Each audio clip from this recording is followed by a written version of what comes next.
দোকানি তো এদিকে 60 টাকা বলে দিল, আমার কাছে একটা বিড়ি কেনারও পয়সা নাই। এবার আমি 60 টাকা কী করে জোগাড় করবো? কি করা যায়, কি করা যায়? আইডিয়া!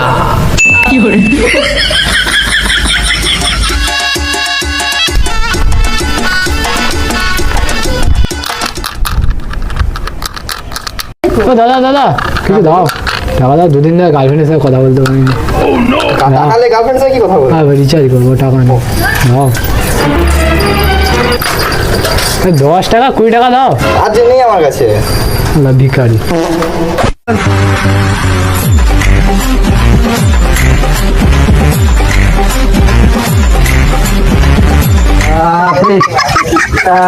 কত বুদ্ধি করে সালা 60 টাকা ভিক্ষা করা গেল। এই সালা জিও কোম্পানি একেবারে সালা আমাকে ভিখারি বানাই ছাড়লো একেবারে। 60 টাকা আমাকে সালা ভিক্ষা করে তারপরে এখন জিও রিচার্জ করতে হবে।